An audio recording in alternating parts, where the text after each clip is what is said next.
This is Distant Replay, the podcast that goes back in time to relive all the greatest events that we witnessed in sports. From upsets, to championships, to cultural moments, we discuss it all. Coming up on today's episode. Bill Walsh has his team 10 yards from a victory himself. Rice has just set a Super Bowl record with 12 catches. He's in motion.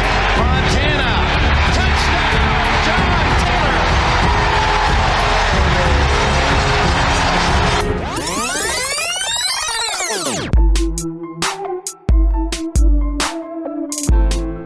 Well, we're going back to January 22nd, 1989. It is the Super Bowl. Super Bowl XXIII between the Cincinnati Bengals and the San Francisco 49ers. Game was really close, low scoring, featured a ton of good players. Crazy stuff happening before the game, which we weren't aware of. Great broadcasting crew. Just an overall really good game to go back to, and that's the focus of today's episode of the Distant Replay podcast. I am Ben George. He is Mike Noto. Mike, do you remember much about this game before we went back to it? This is the first Super Bowl where I can even remember a little bit of it. Okay. I don't remember the whole game, but I remember some bits and pieces.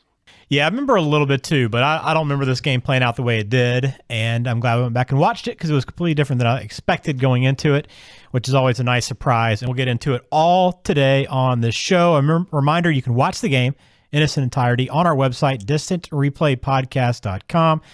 On YouTube, you'll hear the episode. Thanks to all of our YouTube subscribers, man. I really appreciate everyone that's come on board on our channel. We thank you for that. Please continue to spread the word, hit subscribe. We would appreciate it. We're also on Twitter and Instagram as well. So plenty of ways to connect with us here on the show, and we appreciate you doing so. So let's jump into this game. As I mentioned, you got to go all the way back to January 22nd, 1989, the final Super Bowl of the 80s, Mike. And of course, what better location than Miami? Yeah, the 80s were a great decade. You know, if you listen to this podcast, we love 80s games and everything about it. And I think every significant sporting event in the 80s, especially football-wise, happened in Miami. Yeah, I didn't realize how many big games were in Miami. It just seems like a lot. We've done a lot already on this show, and just by chance, you know, we picked big games, and a number of them have been on there, both college and professional. It's been pretty remarkable to actually see. But this one was at Joe Robbie Stadium. That's what the name of the stadium was at that point. A little bit different look before all the renovations, but that's where we are on a nice January night in Miami. You got all the people, great crowd. You got a real Miami feel to the game itself. We're featuring Cincinnati and San Francisco. And look, man, Cincinnati, I'm married to a Cincinnati Bengals fan, so I'm very familiar with how much dread they have before every season. This is one of the last times they were actually good, like literally one of the last times back in 1989. So it was interesting going back and watching this because the Bengals, as we know them, aren't ever in this position. No, they aren't. Not the Bengals of recent history. But you got to remember, people who are fans of the Bengals know this. You know, they had a good organization, a good team in the 80s. You know, the decade for them was bookended by Super Bowl appearances. It was. There was maybe some downtime in between, but I guess by Cincinnati standards, it was, you know, their best decade probably. But this team was good. And they were facing off against San Francisco, the 49ers, who kind of, I guess, would you say in the middle of their dynasty right now? Is that safe to say? If you count the Steve Young portion of the 49ers run, so we'll extend it to 1995, then yeah, they are pretty much in the middle back half of their run here. But this is the Montana Rice dynasty is in full swing here. Yeah, that's more. Yeah, that's what I'm thinking. Yeah, so if you look at the Montana Rice towards the end of that, but still you're carrying over into another good era with Steve Young and Jerry Rice still around for a little bit. We've done a couple of those games. So this is a really good team itself. So let's talk about the playoffs, how they got here, these two teams, because, again, the Bengals, we don't usually see them in this position, but this 88-89 playoffs, Boomer was the MVP this year. So this team was the one seed. You would be surprised to think about that now, but this Bengals team was the team to beat, essentially. They weren't the favorite in this game, but when you look at it, they were expected to come through the AFC. Yep, 12-4, number one seed in the AFC, had a better regular season record than the 49ers did. They beat the Bills in the AFC Championship game at home. So remember, the Bills are kind of an emerging younger team. right? They would take over in the Right. early 90s and be the team in the AFC. But on their way up, they ran into this Bengals team who had a very, very talented roster. Those games were played in Riverfront Stadium, by the way. There you go. That Throwback. hard turf. Yeah. Riverfront and Three Rivers and Veterans Stadium, those old dual-purpose stadiums with the hard concrete. Love those stadiums. Yeah. I wouldn't love playing on them, but they were cool to watch games in. Yeah, brings me back. There's a number of those, especially in that division of football, the NFL. Those guys, there's a lot of those type stadiums. But you look at this roster for this team. We mentioned Boomer, who I didn't realize he was dealing with some shoulder issues coming into the playoffs, and I think you can kind of see that in that game. But him not being 100% was a big deal for this team because behind him there's not a whole lot. I mean, Boomer was the guy. Yeah, Boomer MVP this season. I didn't realize I knew he was an MVP because he talks about it a lot in his radio show. But I didn't realize it was this season he was actually the MVP. Boomer. Yeah, and of course you have the rookie standout from this season, Icky Woods. Yeah, I was shocked that he was a rookie in this game. I didn't know that. either. I guess I thought he was more like mid-'80s to early 90s, but this was no wonder he's such a big – that's probably what kind of created the allure around him is the fact that, he – busted on the scene as a rookie and helped him get to the Super Bowl. Yeah, you have a rookie playing alongside an MVP. You have the Icky Shuffle. Of course. The dance, the Icky Shuffle. If you don't know what that is, you better YouTube that ASAP because that's a legendary part of the lore of Icky Woods and why most people remember him other than the fact that his name is Icky. But he was a phenomenon back then his rookie year. Also James Brooks, another great running back we've talked about. Wide receiver wise, Chris Collinsworth slid in this game quite a few times. Eddie Brown, father of Antonio Brown. They had some weapons. I mean, nobody's going to blow you away when you see Jerry Rice and Roger Craig on the other side, but still solid team.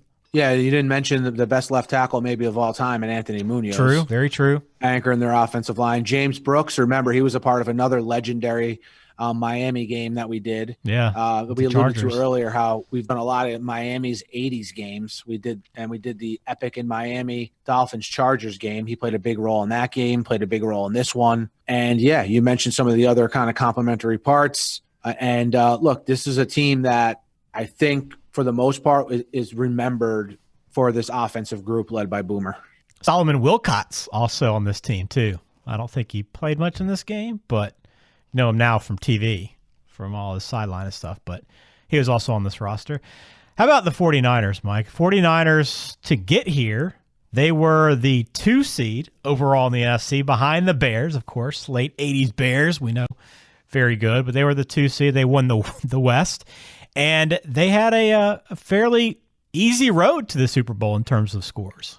They did. What I found interesting, Ben, about the 49ers sort of road to the Super Bowl, they were 10-6 and had the number 2 seed, which is very rare. Yeah. I can't remember. I tried to think of another 10-6 team that had a 2 seed because then, of course, they got the bye.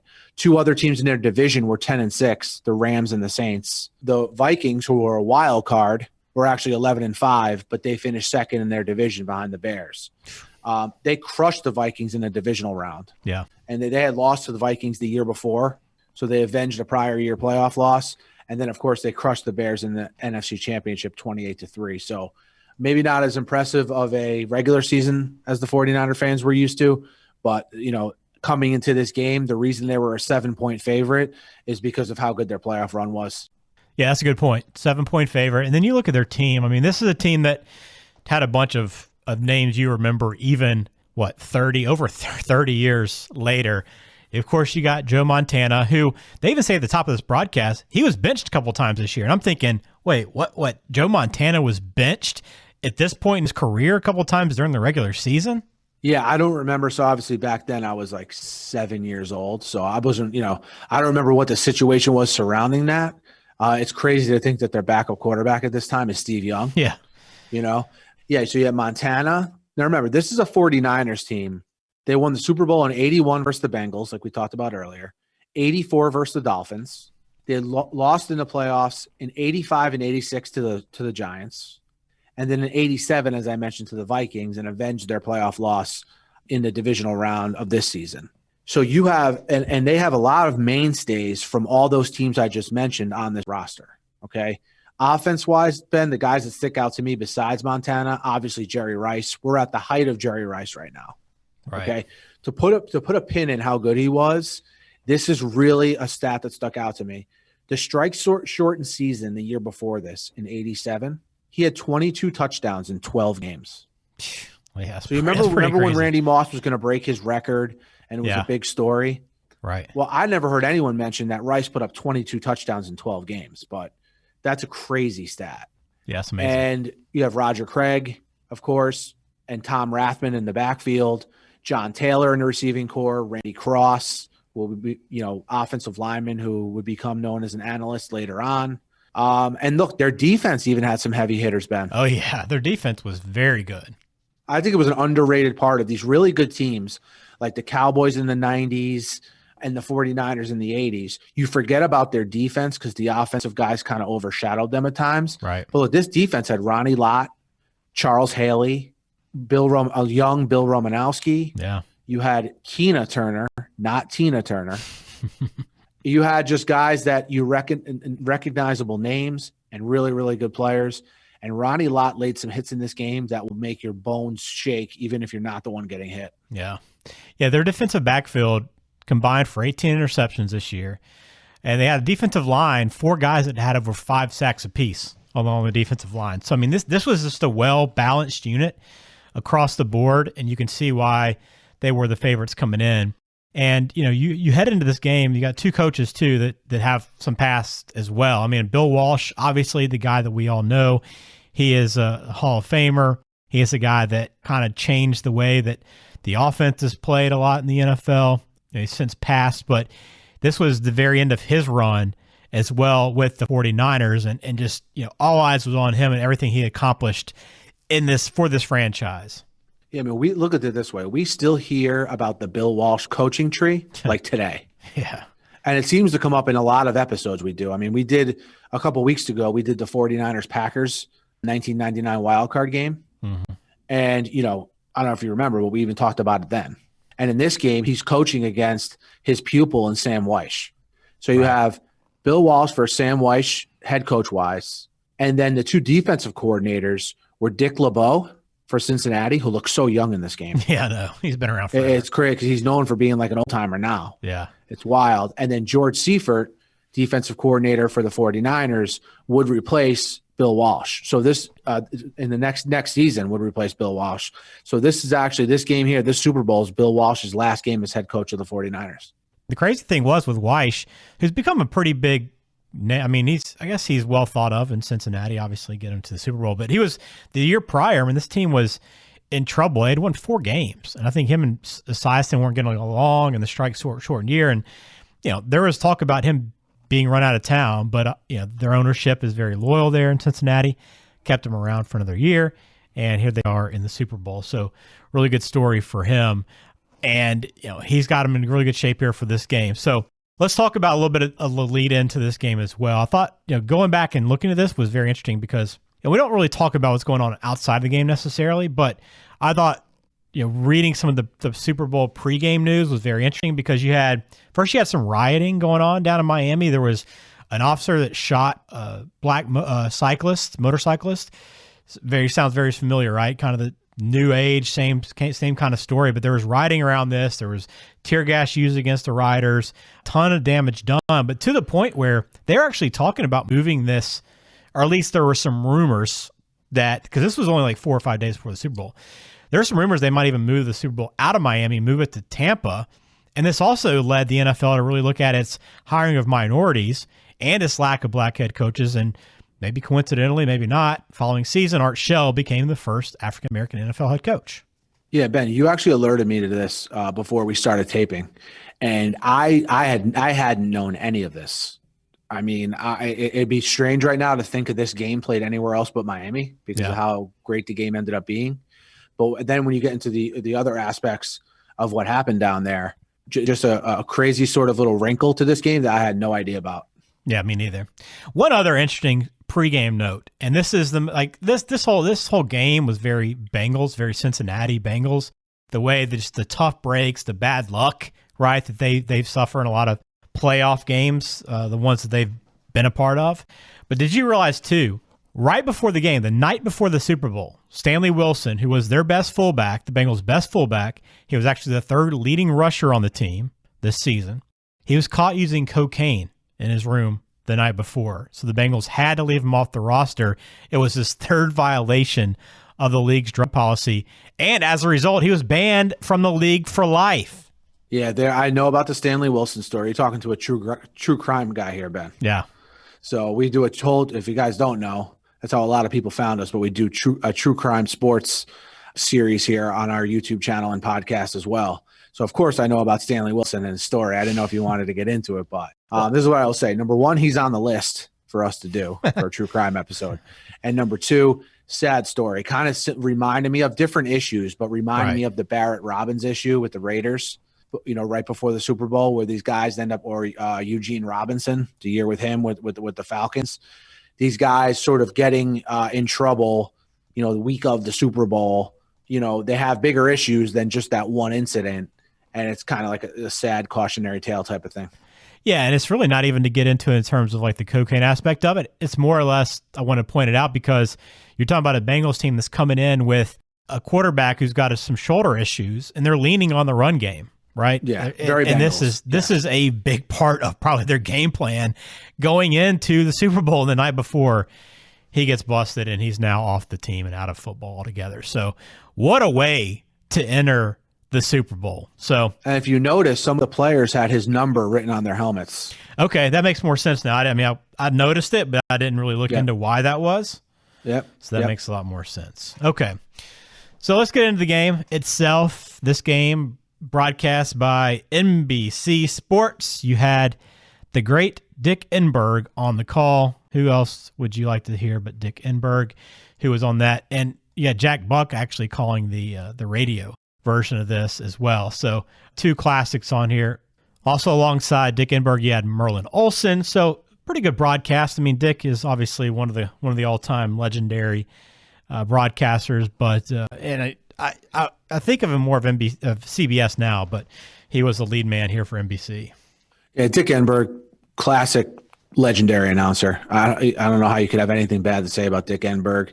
He's one of these guys, again, these old school announcers that weave storylines into the game, into the regular broadcast, and do it so seamlessly. He did a great job in this game also. Ben, what'd you think of Merlin Olsen? Really didn't, middle of the road, didn't really think much either way. Kind of average. Yeah, I don't know if I'm used to a different type of analyst these days, but he didn't really do it for me that much, man. Okay. I thought he missed the mark a little bit in this game. He's a legendary figure, though. Right. Like legendary player, legendary, just a legendary figure in the 80s and 70s, 80s. He's very, very well known. So I'm not quite, it's not a question of why was he doing the game. I completely get why. But I thought he left a little bit to be desired as an analyst. Fair enough. Hey, that's going to happen. Saying the national anthem for this game? No, who did? Billy Joel. Did he really? New York guy. Interesting. I didn't realize that. Yeah, he was the national anthem singer, which is actually better than what the halftime ended up being. The halftime was Bebop Bamboozled, which is a South Florida area dancers and performance group, including Elvis Presto, who was a Elvis Presley impersonator. And the 3D was a big thing. They had like a big 3D effect to the show. But wouldn't you think that Bebop Bamboozled would be the national anthem potentially and Billy Joel be halftime? But it was actually vice versa. Yeah, I think it shows where we've trended, right? Yeah. Back then, the national anthem was probably the bigger spot, right? Because remember, we're a couple years before the legendary Whitney Houston national anthem. So right. It goes to show you that we're getting that level of star, Billy Joel, Whitney Houston to do the national anthem. And we're getting Elvis Presto to do the halftime show. That's a great name, by the way. Very unfamiliar with Elvis Presto before this show, but here we are. Cost of a 30-second commercial in this game, by the way, $675,000. So still very expensive to be a part of this broadcast. 49ers get the ball first, had to punt their first drive. And listen, this is a very, very uneventful first three quarters, I'd say. Some big plays on both sides of the ball, but very few scoring threats to speak of. Very few scoring threats, some great individual plays in this game, though, and some interesting stats brought up throughout the broadcast. But this first quarter, the Ronnie Lott hit on Icky Woods, oof. Oh, dude, yeah. That was crazy, dude. That was like a wow. Ronnie Lott. I forgot about Ronnie Lott. You forget about Ronnie Lott and like a Steve Atwater, like these safeties. That's what they were known for back in the day. And then what about the great catch by Jerry Rice at the end of the first quarter? Yeah, that was another good one as well. One-handed the whole way through. So a lot of times these guys will make one-handed catches and they'll put their other hand on the ball after they tuck it in. He caught it with one hand over his shoulder the whole way through. Just a magnificent catch. Yeah. Two other big notes from this quarter. First off, I thought it was crazy. Obviously, a lot of Cincinnati fans in attendance because when Boomer Esiason first took the field on offense for their first possession, man, the place went nuts. Okay. So big Boomer, as you know, anybody that's a Bengals fan knows is a Boomer fan. But as we continue with this theme of the Bengals being the Bengals and really just bad luck, dude, they had two huge injuries in the first 14 plays of this game. Offensive lineman Steve Wallace fractured his ankle in the third play. And then Tim Crumry, who was one of their key defensive linemen, one of their main guys in the middle, he ends up going down on the 14th play, gets carried off on a stretcher, and I think he broke his leg or something. But either way, you have a key guy on both your offensive line and defensive line out of the game, and we're not even out of the first quarter. Yeah, because you're looking at when you're going into this game versus the 49ers, right? On offense, you want to be able to run the ball, and you want to be able to keep their pass rushers that we mentioned, who had a very balanced, good defensive line, the 49ers, keep them off of Boomer Esiason, right? And then you get the offensive lineman hurt. Then on defense, you're thinking, okay, we want to limit Roger Craig, but we want to get after Joe Montana to be able to slow this offense down a little bit from a passing perspective. And who gets hurt? Tim Crumry, who by all accounts on the broadcast, they were saying was the Bengals' best defensive player. Yeah. So just very, very Bengals. Yeah, they just made it out like he was like, if there's one guy you don't want to lose in this game, it was him. And he's the guy they go out with. So, I mean, just an awful start altogether. And I can't in the moment, like thinking about this, you lose your starting fullback. All right. He's not even making the game because of what happened the night before. Then you lose these two guys. I mean, you've lost three starters essentially, and we're not even to the end of the first quarter of the Super Bowl. Couldn't get any worse. But, the Bengals held in there and they held their own throughout, despite being a touchdown underdog in this game. 49ers do get on the board first, field goal. So it's 3-0 after the first quarter. And then you have San Francisco driving, as Mike mentioned, reference that catch by Rice. So they're moving the ball. And we see both teams kind of go back and forth. Big play and then maybe a big defensive play. So they'd kind of get some big chunks of yardage and lose a few yards on whether a big defensive play or a penalty or whatever else. So a big moment early on in this game, second quarter. 49ers get down to the 3-yard line. They're inside the 5. And Walsh has a decision. Do I go for it here on fourth down?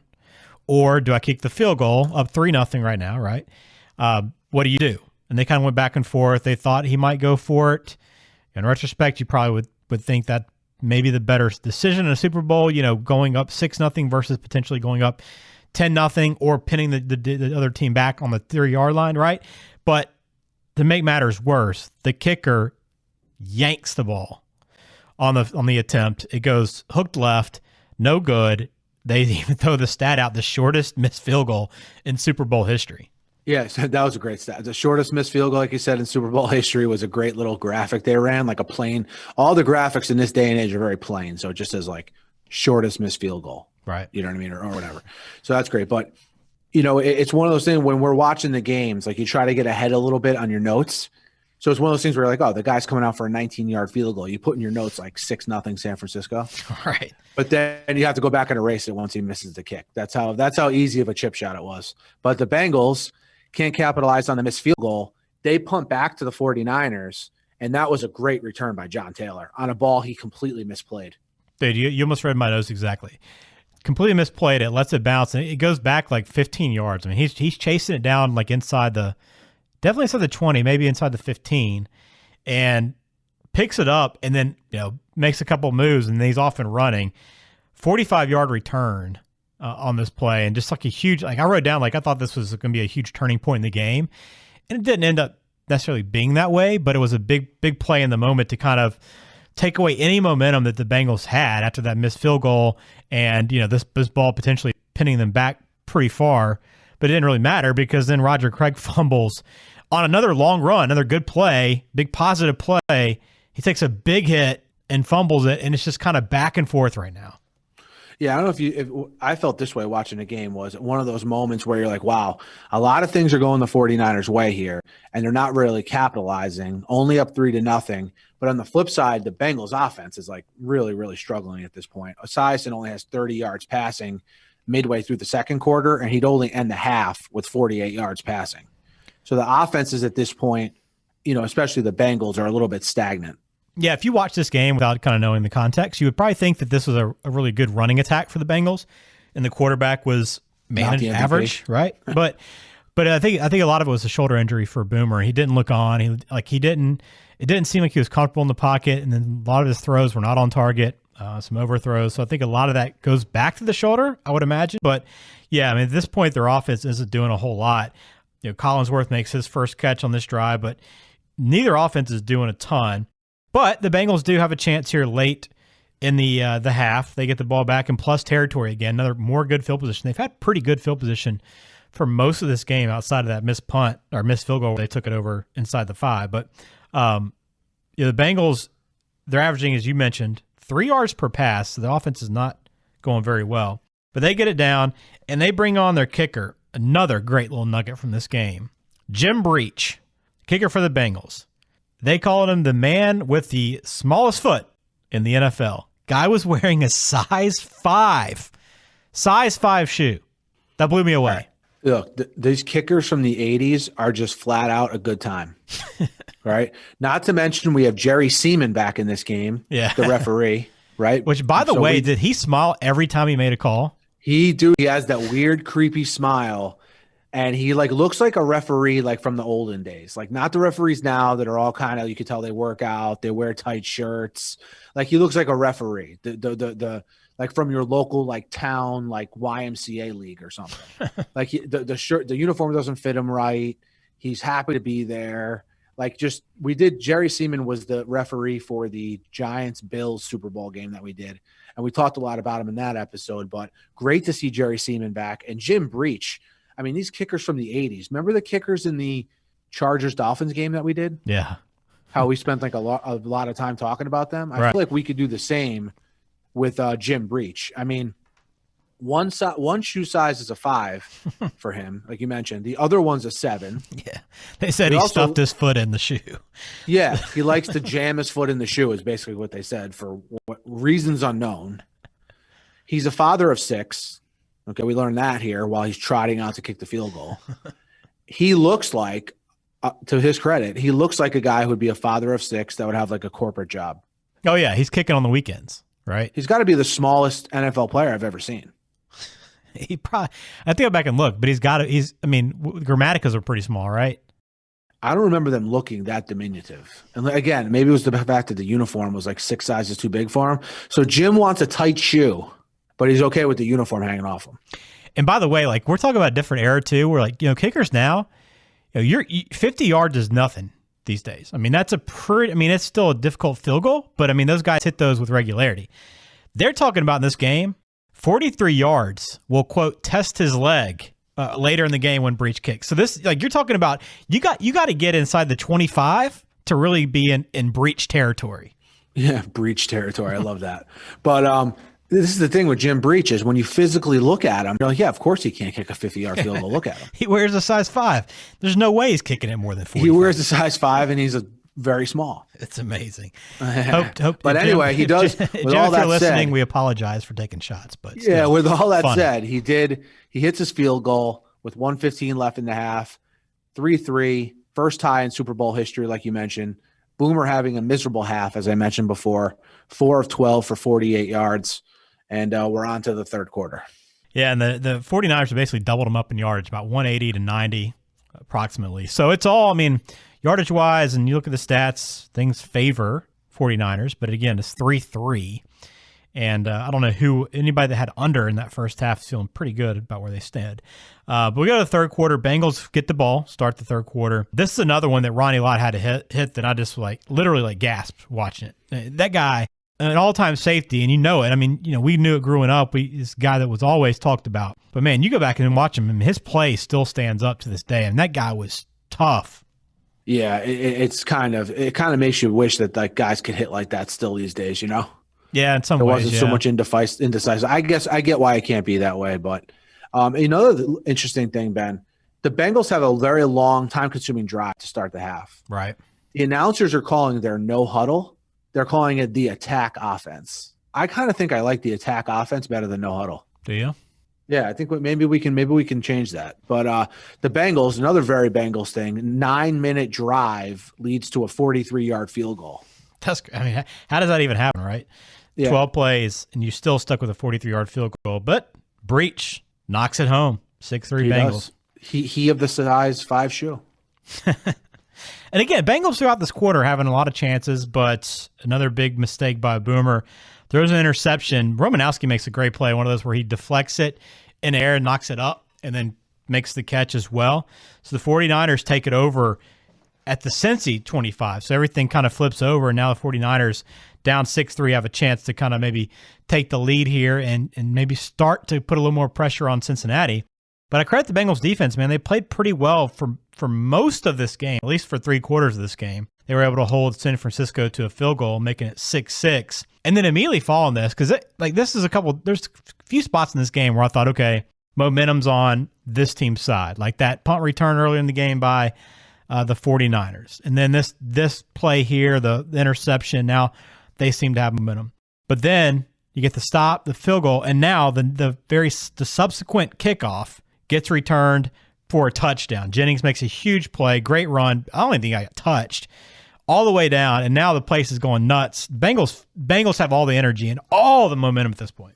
It was a crazy swing here momentum-wise because you felt that after the Romanowski interception, you were like, all right, this feels like a huge play, right? But they don't cash it in, for field goal. And then that return by Stanford Jennings was electric, man. He didn't get touched. 13-6 Cincinnati. This is the first touchdown of the game, by the way. Yeah. Still no offensive touchdowns. When you came into this game, you thought two very good offenses are playing against each other here. Good point. The last play of the quarter is sort of a sign of things to come, where Montana hits Rice for 30 yards. Yeah, I know, because the Bengals, they have the kickoff return. The next kickoff, they make a good play in special teams, make a tackle. I mean, guys are running off the field, throwing their hands up, jumping, whatever. And then, boom, yeah, Rice makes his 31-yard catch and run. And now they got a first down in the quarter. They're starting to move the ball. And they mentioned the stat again, so very much Bengals. But the team leading after 3 quarters had won 18 of the first 22 Super Bowls. And here we were, Cincinnati up 13-6, heading to the fourth quarter. But the lead would not hold up. It begins with the 49ers' first play, another big completion to Craig. And listen, I don't know. This is one of those games where I'm watching, and I know it would have been like this at the time, but I'm sitting there saying, if you don't do anything else, you have to make sure Rice and Craig are not beating you on offense, because it seemed like they were the only two guys, essentially, for the most part, making plays right now. They showed that graphic, too, which made it like, wow. Like they showed the 49ers total yards and how many of those yards were by Rice and Craig. And this drive was all Rice and Craig. Yeah. You had Rice for 30, Craig for 40 on the first play of the fourth quarter. Then you had a near interception by Billups of the Bengals. Huge play, man. Which was a huge, Ben, this is a forgotten play nominee for me. Yeah, absolutely. We do a series called Forgotten Plays where we go back and dissect a certain play. Check those videos out, like a couple minutes long, about one play that we think forgot that played a huge part in the game. This, to me, was a candidate in this game. Lewis Billups. Yep. Lewis Billups, huge missed interception. So we got now the next play, very next play, we go Montana to Rice for 14 yards for the touchdown. So you have 4 plays, 84 yards. Montana to Rice for 30, Montana to Craig for 40, and then Montana to Rice for 14. Bink, bang, boonk, done. Rice 6th touchdown of the playoffs. We're tied up. And Montana, this is vintage Montana drive here. the touch on the passes from him in this drive, all the passes that he did complete that we just went over was magnificent. And this is where when you hear about the legend of Joe Montana, it's from drives like this. And I can't emphasize how big that drop was. It wasn't like an interception that, man, if he could have caught that, it would have changed the game. It was one where he made a break perfectly on the ball, and it was thrown in stride to him. Nobody touched him. Nobody broke it up.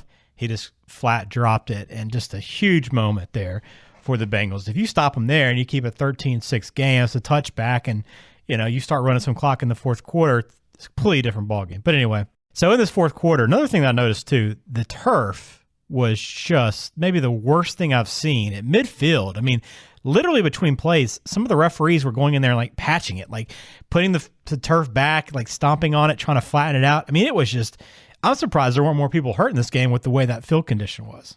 I made note of that. I didn't know. I don't remember that from the first half. I wonder if something happened during the halftime show with Bebop, Bamboozled. Elvis, what was it? Elvis what? Presto. Elvis Presto. Yeah, maybe he screwed up the field. It's possible. It's possible. Another interesting, I thought, play call that I think went against the Bengals. Again, tough being a Cincinnati fan. There's a sack call on Boomer that I thought he clearly got rid of the ball. It was one of those where like guys were kind of hanging on to him, and as he's going down, he throws it out to attempt to pass the receiver on the boundary. They rolled him down, and I mean, I thought he clearly got it out. And then you went from, that was a second down play. So from it being like a 2nd and 7 or 3rd and 7, it's now a 3rd and 15 after the sack call, and they don't convert. I mean, it's a long pass play. Boomer doesn't make a good throw. I thought that was a horrible call that wasn't talked about at all. Did you even pick that up? I did. Yeah. There was some quick in the grass calls, and that's what you're talking about, right? Yeah. They said he was down. For being in the grasp. Yeah. There were some quick whistles a couple times in this game on that call. I agree with you there. I mean, I didn't think it was close. I thought like didn't even like when the play happened in real time, I didn't think anything about it. And they said he rolled him down as a sack, and I was like, what? Doesn't even make any sense. And it was a huge call. They end up punting, and now the 49ers get it at the 18. And again, it's Montana and Rice, and he makes a huge catch early on, and you see like what he's all about. I mean, one of the greatest to ever play the game.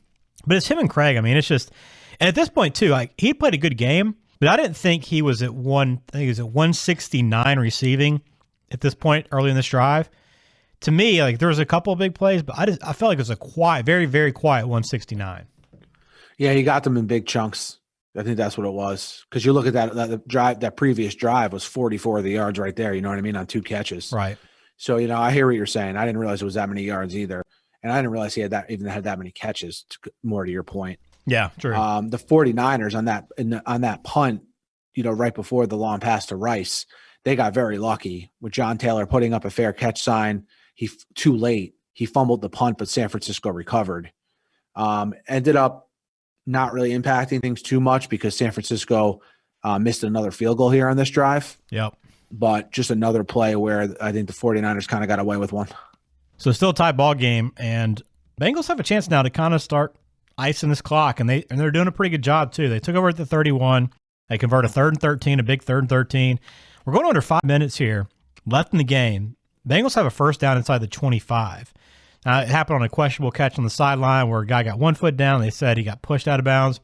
Maybe a bad call in the favor of the Bengals here, but still, they're kind of milking some clock. And you think if they can somehow get an offensive touchdown, one offensive touchdown might be enough in this game, but they're unable to. Breach does hit his 3rd field goal, though. Breach did come through big for them in this game, as much as we laugh about it. Look, when you go, what made this so funny, if you go back and watch the game, is you go from Breach trotting out, which is hilarious, to Breach kicking the ball, which is hilarious, to Jerry Seaman giving the, it's good sign with his smile, with his smirk on his face, which is even funnier. So these 3 Breach field goals to this point were just a good time, plainly put. One question for you, Ben. The 3rd and 11 on this drive, did you find it odd that they didn't give Esiason a chance to throw the ball there? Yeah, a little bit. For the field goal. He wasn't himself, man. And you could tell it throughout the game. He just didn't make a lot of throws. Yeah, MVP quarterback, Yeah, it's a tough break. I mean, him being injured in this game and then not really having anybody else to lean on there, but that's what it was. And the 49ers take over. Now a chance to tie or take the lead. Just over 3 minutes left. Man, Montana to Rice, Montana to Craig, But then you had a big play here where an eligible man downfield, Randy Cross, who this is his final game too, by the way. So this is a big moment. He has this penalty, and it makes it 2nd and 20. And again, just things feel like they're still setting up pretty well for the Bengals. Despite all this game's gone, the Bengals still feel like they've kind of had control of a lot of this game. But, of course, Rice makes a catch over the middle for a first down on that 20-yard, 2nd and 20. They're down inside the 20, and now it just seems all but inevitable what's going to happen here. You kind of know how it plays out. A couple of plays here, timeout. They got the ball inside the 15, but it's kind of expecting a Rice touchdown, but it was John Taylor back of the end zone. Beautiful catch, right, real close to the goalpost, going out of bounds, gets it down, and they take the lead. But heck of a play. But, dude, I want to hear the story. Dick Enberg points out that this is the same John Taylor who sells cars in the offseason for Reggie Jackson. Yeah, I got the quote ready. So this is after John Taylor catches, and if you know one highlight from this game, it's the Montana Taylor highlight that we're talking about for the touchdown to give the San Francisco the 20-16 lead, right? What Ben is referring to, this is the call Dick Enberg had, and I quote, John Taylor, who sells cars in the offseason for Reggie Jackson, hits the home run for the 49ers. And you're like, what? Did he just say what I thought he said? I had to rewind it, first of all. I was like, did he just say he sells cars for Reggie Jackson? That was bonkers. There has to be such a story to that. And not only that, to drop it in that moment is like the craziest part. Like, how do you not tell that story at some point during the game? Like, is he selling like luxury cars for Reggie Jackson? Or is it like used cars? Is it like used cars? Reggie Jackson Subaru down on the turnpike? I mean, what's going on here? No, I assume it's a Bay Area connection. I don't know, man. I mean, yeah, I mean, maybe, but why is he selling cars? Yeah, what's going on? I mean, we're totally getting away from the fact that he just caught one of the biggest touchdowns in Super Bowl history. And that was his first catch of the game, by the way. Yeah, nuts. But put all that to the side. You know, we want to know what more there is to the car selling story. Just crazy. He's a go-getter, John Taylor. Got to respect it. Well, that was it. He is. Montana, another big play in Super Bowl history to win the game. Back at the end zone. 8 for 9 on the drive, Ben. Yeah. 92 yards. In 2 minutes and 46 seconds. So I think Brady has eclipsed Montana. I don't think there's like that argument there was maybe before this second Brady run, the second half of his career, where it was like, well, who's the best, Montana or Brady? I think Brady's long since passed Montana. I think you'd agree with that, right? Right. But the reason why there was this doubt for a while who was better were drives like this. Like these last 2 drives from Montana, you know, the beginning of the fourth quarter and then the end of the fourth quarter here. These are the kinds of things that build the lore of Joe Montana. Yeah, the Bengals had a little bit of time left, but didn't do anything with it. Ball game, 20-16. Another incredible finish for the 49ers. Just bad luck again for the Bengals. Being in a really good position here throughout and just not able to finish it off. But look at Montana, 23 of 36, 357 and 2 touchdowns, while Boomer was 11 for 25, 144, no touchdowns and 1 interception. Then you also look at running backs. Icky Woods had a good game, 20 carries, 79 yards. Craig, 17 carries for 71. But then receiving, you see the big difference. Collinsworth led the way, 3 catches for 40. And Eddie Brown, who I think was a Pro Bowler, three catches, 32 yards. Other side, Rice, 11 for 215. And Craig, 8 for 101. Those 2 guys were killers. They crushed, dude. They crushed the Bengals. I don't know if Tim Krumrie would have made that big of a difference. Like he's not covering Rice. Yeah, exactly. So those 2 guys crushed. They just absolutely dominated this game. You know, the trio of Rice, Craig, Montana. And, you know, it's just a shame because, I don't know, I have a soft spot for Boomer. I'm not a Bengals fan, but I've been listening to him on the radio forever, followed his career because he's a New York guy. And it was a bummer not seeing him play his best because of probably an injury in this game. It was just a bummer to see this many years later. Right. I mean, you're talking about a guy that was the top of the game that year. And to not be able to MVP. Have a better finish than that is a little disappointing, but it is what it is. Walsh, as we mentioned, went on to retire. I think he was in the booth the next year on TV. And then Walsh, I don't know if you followed Walsh's career much, Mike, but he went on to coach. A couple years later, he left for Tampa Bay, where he coached there. But after that, and I don't really know the story on this at all, he died a year ago. January 2nd, 2020. I don't know if you remember. That seems like a lifetime ago because of everything that's happened since. But he went back to Pickens High School in South Carolina. He left from after 7 years off from the Tampa Bay Bucks, he came back to be a quarterbacks coach in high school. Then after a year, he went to Buffalo, the Bills, and was a quarterbacks coach for a year before returning back to Pickens High School, where he coached as a quarterbacks coach for 2 years, then would go on from 2011 to 2019 up until almost the year he passed away as the offensive coordinator at Pickens High School. Wow, we did another coach who had like a Mike Dubose is who you're thinking about. Yeah, and I'm not putting Sam Weish in the same category as Mike Dubose, but Sam, I did not realize, I remember Sam Weish from this era of Cincinnati Bengals football. I did not remember that about that. Everything you just described, I was not aware of. The fact that I get like going back to high school after a long hiatus and just, doing some coaching, probably helping to mold some young men. But the fact that he went from Pickens to Buffalo and then back to Pickens in the matter of like a year, like 2 years is crazy. It was. And Ben, so I haven't made any Jets connections yet, but I'm about to. Okay. The worst thing to come from this whole Bengals run was their offense was really good. Their offensive coordinator was Bruce Coslett. Okay. Bruce Coslett would parlay being offensive coordinator of the Bengals during this run to being head coach of the Jets in 90, 91, 92, 93, and would go 6-10, 8-8, 4-12, and 8-8 in his 4 years with the Jets. About that. So actually not that bad of a record for a Jet coach, but still.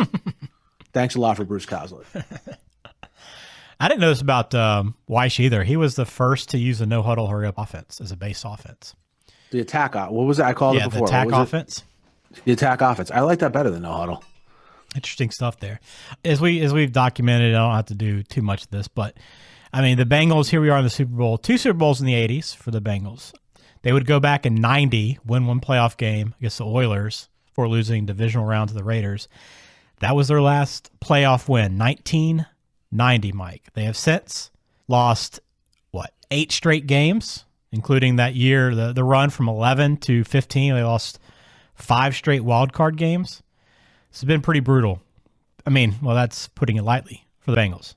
Hey, look, if there's any Bengals fans out there listening, I got your back. I know how hard it is to root for a team that's a laughing stock. The bummer for Bengals fans and is that they're run kind of like a mom and pop shop. You know what I mean? And I don't think anything's going to change until that ownership changes there. So. Yeah, probably right. 49ers, on the other hand, they would go on to win the Super Bowl again the next year versus the Broncos, blew them out 55-10. You probably remember that game. And it was just constantly in the playoffs and big games, NFC Championship, three of the 4 years after that, before they returned back to the Super Bowl in 94. Steve Young was MVP of that game. They blew out the Chargers. You probably remember that one. And they were good again through about 98. And then from that point forward, I mean, they had some good years now in the 2010s. But, I mean, you look at this franchise now, they're not quite the same they were. They've had some good years, but they've had some very, very bad years in between. Yeah, this is the heyday for the 49ers. I mean, we did the game, like I said, a couple of weeks ago. It's sort of at the end of this run that they had here from, basically 1980 through, it's basically 20 years, right? Right. Of being just a top-notch franchise, top-notch team. And that was largely led by 3 guys, right? I mean, a lot of good players, but Montana, Rice, and Young. Yep, and that run lasted for 20 years. And what a run it was. That next year against the Broncos, man, they crushed them in that Super Bowl.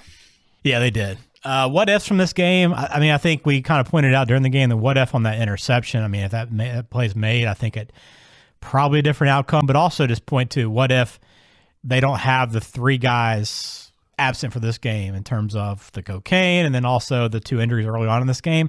I mean, I don't know that it makes that much of a difference, but you're talking about 3 starters. I mean, especially losing a fullback in an offense that you're trying to run the ball and control clock and move the ball that way. I think it does make a difference, and I think they're able to score at least one offensive touchdown. Yeah, of course. And you have those 3 that were hurt, then you have a banged up Boomer Esiason. So my biggest what if is what if Boomer was like, health-wise was the Boomer that won the MVP. Yeah. How that would have changed things.